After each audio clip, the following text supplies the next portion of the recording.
this so much in the book? Okay, exit here. Oh, I see. You need a ticket. There is an exit turnstile.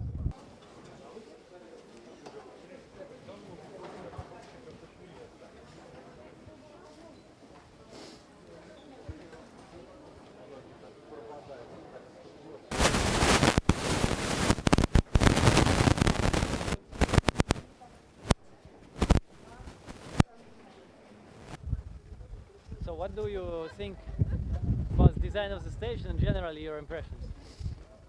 Well, it's a very busy station, and the entrances and so on, corridors, I think need to be bigger. Uh-huh. Yeah, but All these tunnels, underground stairs and all this.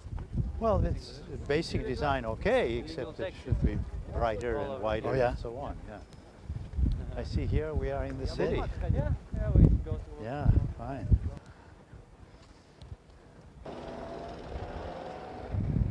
I don't see where the head of the rail looks like a very small flange on the wheel.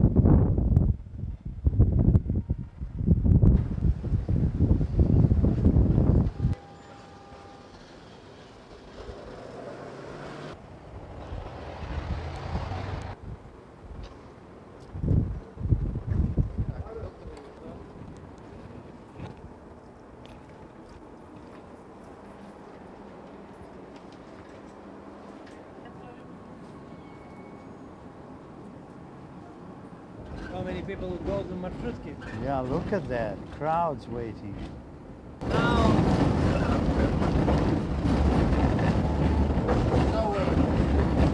Wow. Now, they have a lot of rails that not in use. And they discussing to demolish it because they say it's too loud, too noisy, and this is old mode of transportation that, you can see this, people don't want to use it. What do you think about this? Should Tver get rid of the tramways? That would be the biggest mistake, to let something deteriorate and then you claim that it's not good. And you're comparing tramway that was made 40 years ago with a bus that was made last year or so.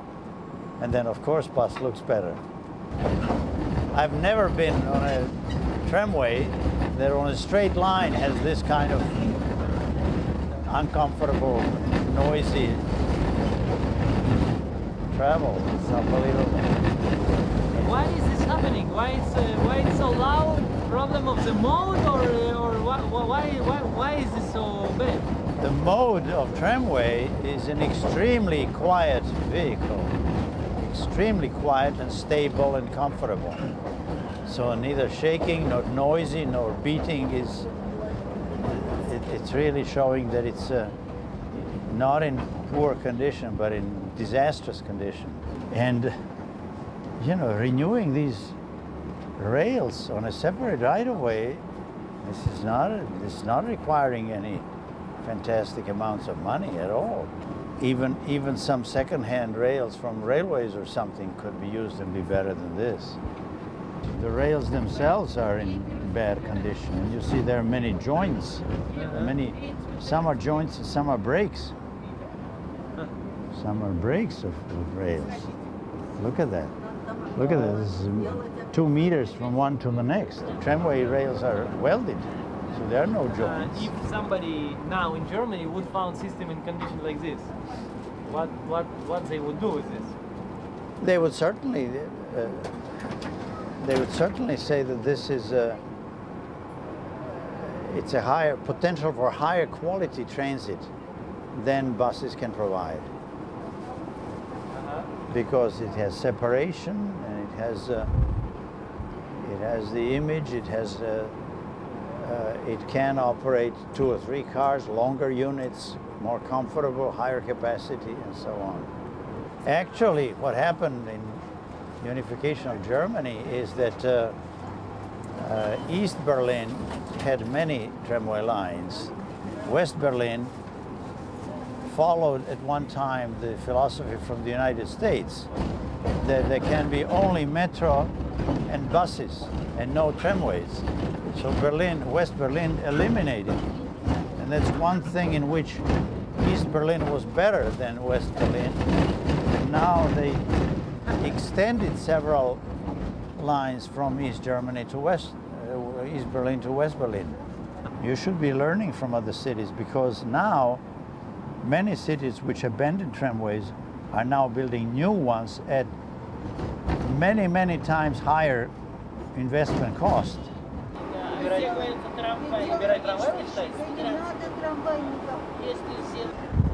You take all these basic mistakes that come with this stage of development of urban transportation, that we start treating in traffic all vehicles equal.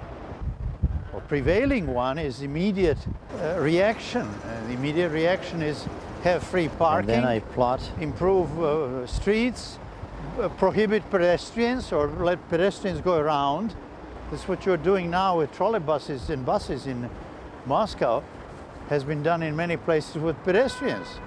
They send pedestrians 3 times longer to go up and down, and so that cars can go faster directly. That's ridiculous. Now we discovered, and we had in the United States in late 60s, we had a rebellion of people saying, we do not want to live in a loop of an interchange, a highway around, highway above, highway under. This is not the city we want. And they stopped that, and they drastically revised plans for all those highways.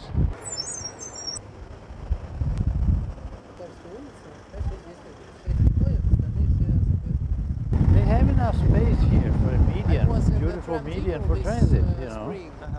Look at that.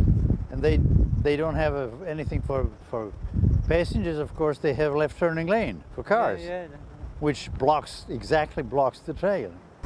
So how do we do? No. He will open doors only when it's red, I think. We will see when it Now.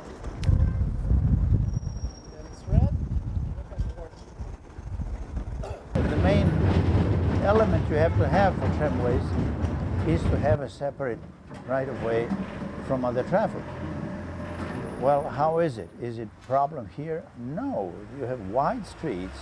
You could easily extend the separated tracks rather than allow cars into it. You're degrading, you're going the wrong way. And really, I should...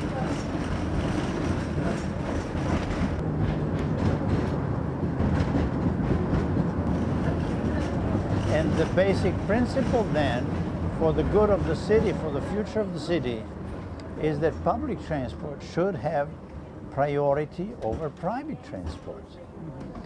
Because why? For simple reason that if we have one vehicle carrying 2 people and another one carrying 100 people, you don't count that as one. You should give great priority to the one which carries 100 people, especially if it's a public facility, as the city takes care of parks and public streets and so on. It's the public system that the city should favor. It's more economical and it's better for the city. So if you decide on that, then you look at one intersection like the one where we were now, we should say which one that was, where left-turning cars are holding back tramways. I mean, this is unbelievable, unbelievable. So these 3 cars which are there waiting, why not prohibit left turns? They may have to go around one block, three cars with 5 people. And you would you would reduce the standing of tramway by 1 or 2 minutes every time. So you would speed it up, make it more attractive, more economical, and so on. The highest quality transit system, it's a rail system. It's quiet, it's stable, it's secure, and so on. Everything of that is absolutely opposite here. So people believe that that's a bad, inefficient technology. Nonsense. I would not believe that a rail vehicle can feel like this. I mean, it's just unbelievable.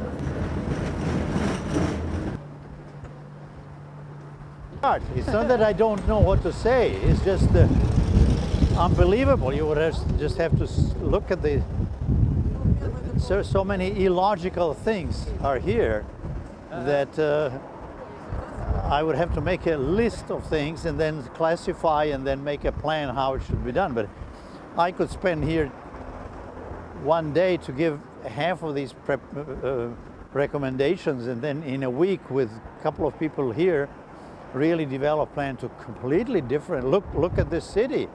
I mean, obviously what's happening is just as there were more and more cars and then Marshrutka and all of this, they just paint some lines, adjust something, do not maintain the old system. So the whole thing is falling apart. It does not follow the principles of modern traffic engineering, modern traffic control. Certainly has no connection with modern public transportation. And the whole thing seems to be a crisis.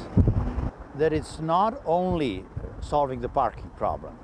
It's not only the общественный transport or something, or tramways. It's a very complex system. But you do have to look into the future. For example, many cities have had this. And then they said, oh, we should pave this and that'll improve capacity. And then they pave it and they decrease capacity. You know, I told you that about why. And then sometimes 10 or 20 years later, they see that they have all these buses mixed in traffic and they cannot compete with cars. And then we say, why don't separate buses from other traffic? So we then provide separate lanes. So lanes are the same like tracks here, except they are less efficient than if they were rail vehicles. So we rediscover separate lanes, and then we rediscover rail systems. But the fact that we dropped it and then recovered, it costs much more and causes a lot more problems than if you would foresee now and follow the leading cities.